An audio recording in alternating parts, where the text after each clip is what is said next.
வா அபிமா. நானே உனக்கு ஃபோன் பண்ணி வர சொல்லலாம் நினைச்சிட்டு இருந்தேன், நீயே வந்துட்ட.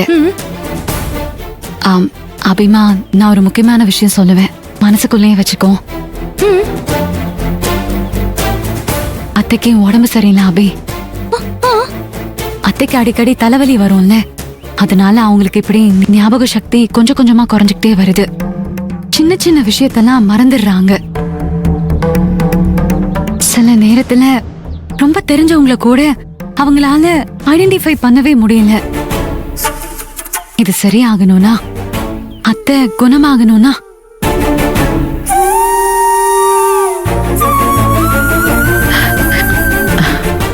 நீ யாருமா?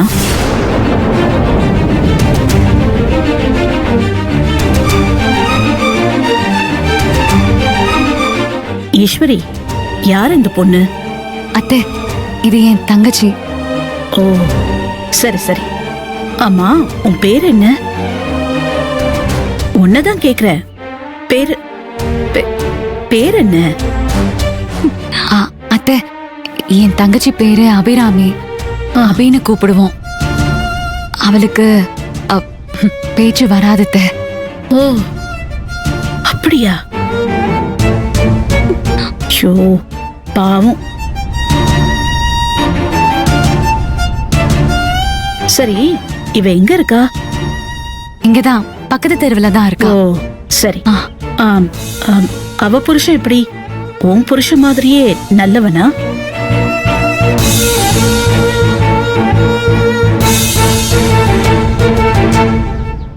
என்ன ஈஸ்வரி, சொல்லு. ஆமா அத்தை, அவரும் அதே மாதிரிதான். ஆமாம்மா, அவன் ரொம்ப ரொம்ப நல்லவன், என்னைய விட. சரி, அப்போ சந்தோஷமா இருக்கட்டும். சரி, நான் உள்ள போய் படுத்துக்கிறேன், நீங்க பேசிட்டு இருங்க. வரேன். சரி.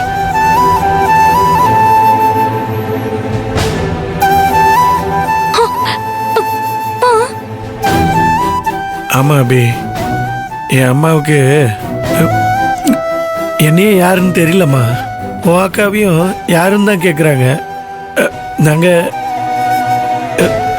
சின்ன பிள்ளைக்கு சொல்கிற மாதிரி ஒவ்வொன்றா சொல்லி புரிய வச்சுக்கிட்டு இருக்கோம். அதனால தான் என்னைய அழகுன்னும் உன் அக்காவை ஈஸ்வரினும் பேர் சொல்லி கூப்பிட்றாங்க. மற்றபடி நான் தான் அவங்க புள்ள, உன் அக்கா தான்.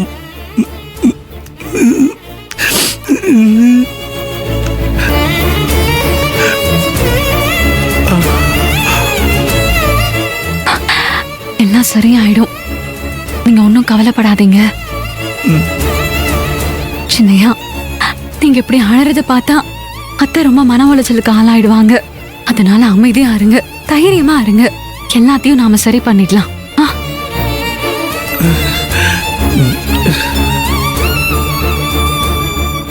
ஆமா அபிமா, நீ என்ன திடீர்னு வந்திருக்க?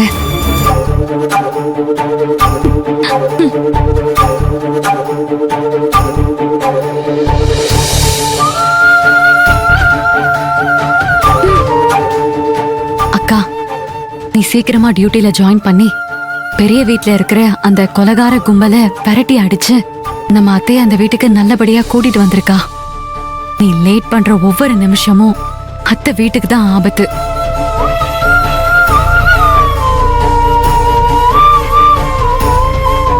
நீ சட்டப்படி நடவடிக்கை எடுக்கிறதுக்கு முன்னாடியே அந்த வீட்டை வித்து தரமட்டமாக்கி பெரிய அபார்ட்மெண்ட் கட்டணும்னு கிரிஜா பிளான் பண்ணிருக்கா.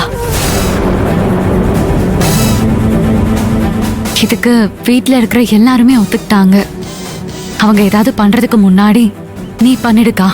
இத சொல்லிட்டு போறதுக்கு தான் வந்தேன். அபிமா, அவங்க இந்த அளவுக்குலாம் துணிஞ்சிட்டாங்களா?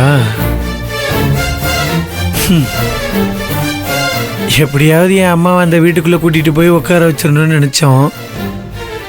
என்ன இதெல்லாம்? டாக்டர் வேற அம்மா அந்த வீட்டுக்கு போனாதான் அம்மாவுக்கு பழைய நினைவெல்லாம் அந்த வீட்டை பார்க்க பார்க்க கொஞ்சம் கொஞ்சமா திரும்புன்னு சொன்னாங்க. இவங்க என்னடான்னா வீட்டையே விற்கிறதுக்கு பிளான் போட்டுக்கிட்டு இருக்காங்க. ஈசு, இப்போ நம்ம என்னதான் பண்றது? சின்னையா, கிரிஜாவால அந்த வீட்டை விற்கவே முடியாத படிக்கு நான் ஒரு செக் வைக்கிறேன். என்ன சொல்ற ஈசு?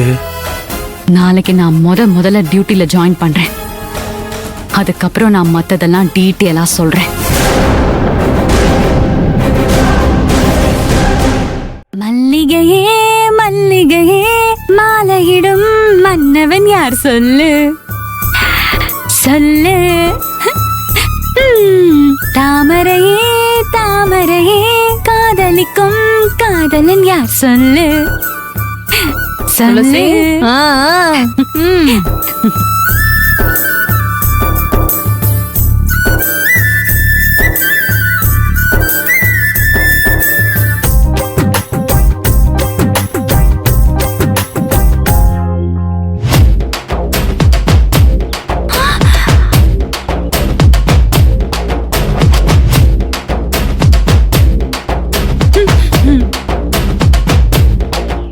ஐயோ, நம்ம ஊரு டிவி பொட்டி மணிக்கு 300 கிலோமீட்டர் வேகத்துல நம்மள நோக்கி வேகமா வந்துகிட்டு இருக்கே. ஐயோ, என்ன பண்றது? இன்னைக்கு என்ன தலைப்பு செய்திய சொல்லி யாரு தலைய உருட்ட போகுதோ தெரியலையே. இந்த நேரம்னு பார்த்தா அம்மாவும் வீட்ல இல்ல. இந்த டிவி பொட்டி வாயில இருந்து நல்ல வார்த்தை வந்ததா வரலாறே கிடையாது. ஐயோ, இப்ப எப்படி நாம சமாளிக்கிறதுன்னு தெரியலையே.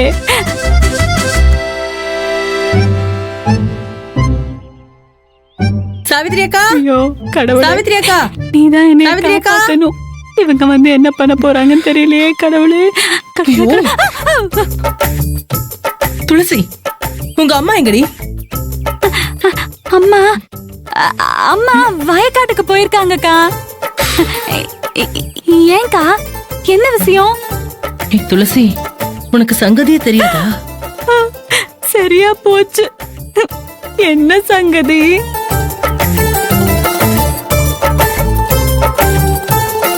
உங்களதான்க்கா. என்ன சங்கதி? பிள்ளையார் கோயில் கிட்ட கடை வச்சிருக்கான்ல, அதான் மளிகை கடை வச்சிருக்கானே சொக்கலிங்கம். ஐயோ ஆமா, சொல்லுங்க. அவன் பொண்டாட்டி பாக்கியம் இருக்கால, ஆமா. அந்த பாவி பாதகத்தி என்ன நினைச்சானே தெரியல.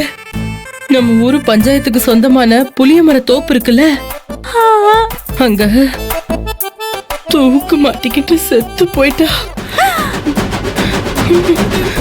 ஏக்கா, என்னக்கா நீ சொல்லுத? நெசமாதான் சொல்றீங்களா?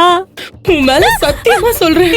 ஏன் மேலலாம் இப்படி சத்தியம் பண்ண வார?